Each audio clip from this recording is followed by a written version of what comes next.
Retro Future. Hello everyone, this is Bonsert, and it's time to talk about Mortal Engines again. But this video will contain comparisons to other fictions, so don't worry about it. However, I will reference a lot of stuff I talked about in the last two episodes of the Steampunk Beginner's Guide, and my earlier vlogs on Mortal Engines, because I don't want to bog down this video by repeating myself over and over again. So you're warned. And with that out of the way, let's begin. I already said something about Mortal Engines being a high concept story that doesn't sit well with me. But I needed to think hard and long about it why. It has a lot of components in the book and the movie that make sense, but these don't connect in the right ways to me. And in this week's video I want to explore why that is. Because I believe we see this problem prop up in more steampunk fictions. For those that haven't seen the last Steampunk's Beginner's Guides episodes on technology, high concept stories focus on a single idea rather than character development. So rather than telling a story about a protagonist and the trials he needs to overcome, like the old mythologies or romance novels, high concept stories focus on the context in which a protagonist finds itself.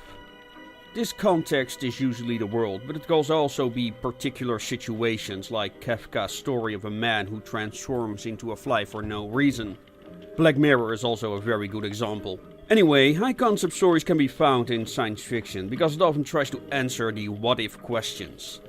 What if our reality really is a simulation, or what if a city could drive around? The first self-proclaimed steampunk novel, The Difference Engine by William Gibson, explores the 19th century where computers were invented. Now this is all well and good, but how many such stories like this really exist within the genre?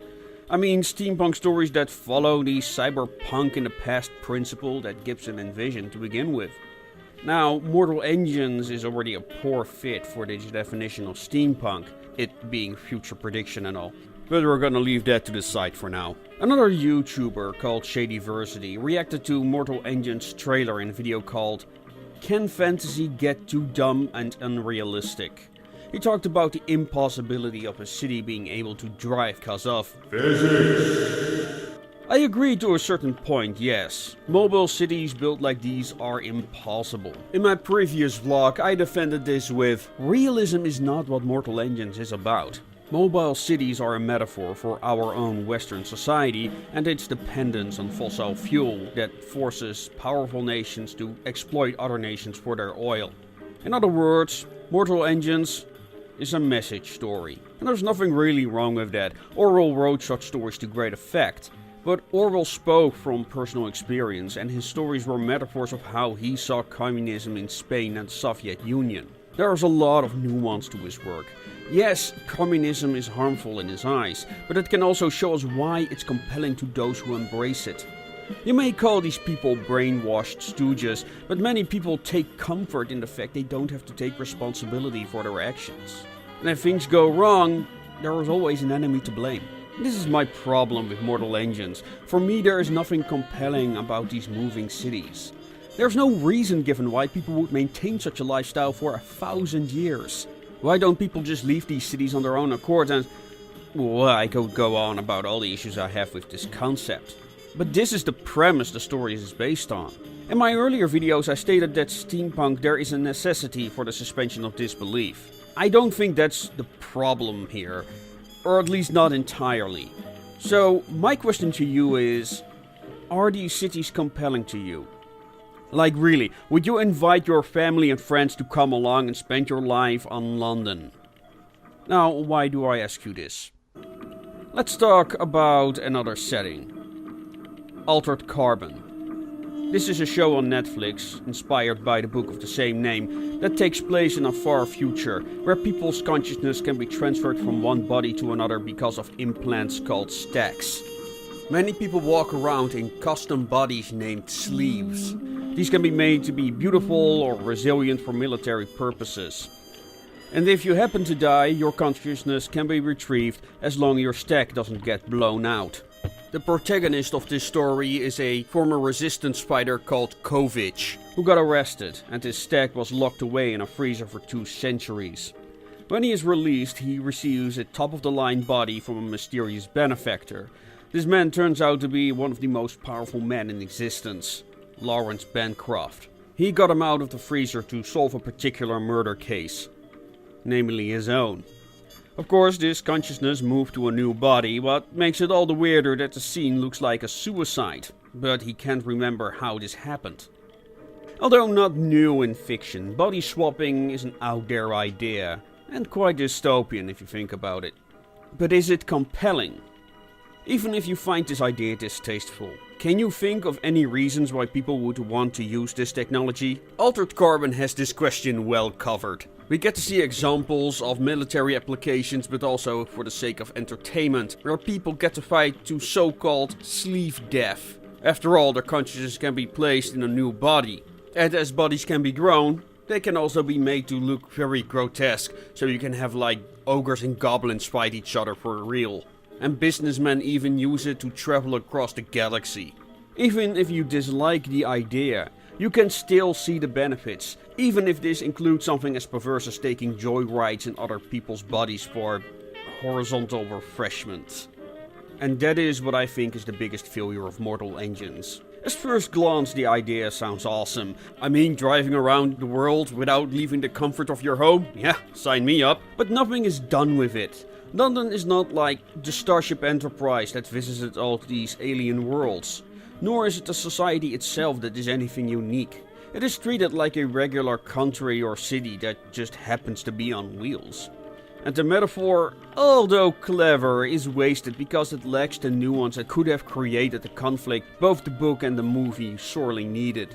In the first book, the political commentary of the things that happen on board of London could be summarized to: evil men bad, and weapons of mass destruction are bad.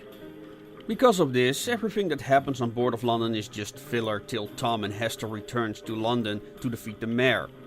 Or Valentine if you only watch the movie.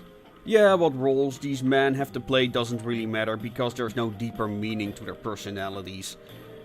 Maybe this is a good moment to talk about the meaning of themes. There are some characters in the first book of Mortal Engines that represent certain aspects of their setting. For example, both in the book and the movie, Hester and Tom get captured by slave traders by putting sedatives in their tea. In the book, this is one of the moments Tom develops a growing distrust for his fellow man and becomes more cynical over the course of the story. Also, the slave trader explains that the lack of resources drove him and his town to capture people and sell them as slaves in order to survive. London's actions are also motivated by these shortages, which is used as a narrative tool to justify the city's actions and ambitions, so the city doesn't look like a complete monster. But of course, this entire problem could have been avoided if London adapted to the new situation rather than maintaining its way of life that is unsustainable. But then again, that is the entire message of the book to begin with. And that leads me back to my first question. Do you find this compelling? If you don't question the setting, this is what you're gonna be treated to. Antagonist that consists of the mayor and his cronies, and Valentine. Kinda. There really is nothing to these characters who exist only to be the bad guys. And they'll shoot your pets to prove it! Yeah, we could say they are the representation of short-sightedness of society, but here's the thing with message stories.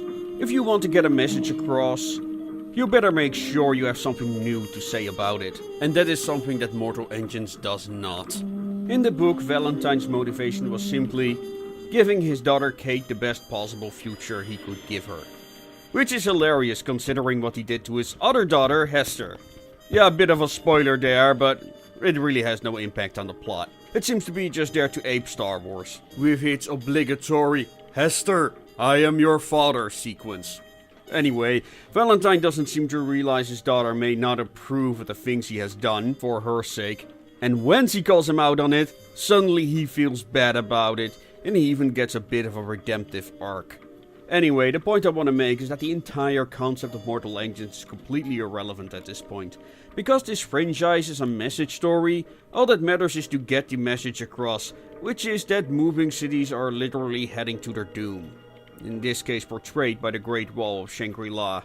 Because there is a point they want to get across, there are few ways to end stories like these. Unlike Altered Carbon, that explores all the possible ways how body swapping and memory storage could be used. Now, I don't want to pretend that Netflix's adaptation of Altered Carbon is the bee's knees of cyberpunk. I don't care for the flashbacks, and I've especially found the final antagonist, Rylene, incredibly cringe-inducing.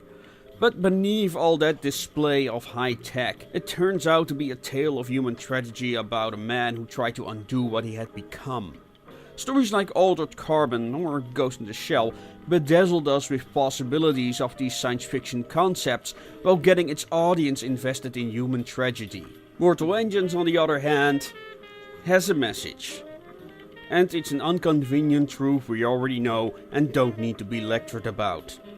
So all we're left with are two protagonists who ain't bad, but just don't connect to the settings and its themes very well. And that is something I have noticed with many stories within the steampunk genre. Writers seem to struggle between high concept settings and low concept characters. That makes the genre drift away from its science fiction roots. The science fiction elements are there, of course, but mainly aesthetic. And in combination with this trend in media that everything needs to be topical, takes away from the genre's uniqueness by becoming, well, typical fantasy. Or whatever subject you want to shelve it under. I'm not saying this is a bad thing per se, but I can't help to think this isn't talked about enough. Yeah, people complain there is too much fantasy, and yes, suspension of disbelief is required if you really want to have steam-powered, well, anything smaller the size of a backpack, but nobody discusses why this is the case or writers can resolve this tension between science fiction and fantasy. This takes effort, attention to detail, and taking concepts to their logical extremes when developing them. Maybe I'll explore this topic in the future, but for now I'll focus on the next SCP video, and I will attempt to work on Radio Retro Future for Fallout, which I've been very neglectful of as of late. Now, before I end the video, I also started the Subscribe Star page. Because of what's happening on Patreon, I've been hit hard, so any contribution would be more than welcome. Right now I only have 2 tiers, but let me know if you want me to add rewards and stuff like that. Otherwise, you can support this channel by, of course, sharing my videos, and don't forget to press that like button. And with all that said, thank you for watching, and of course, make it your way.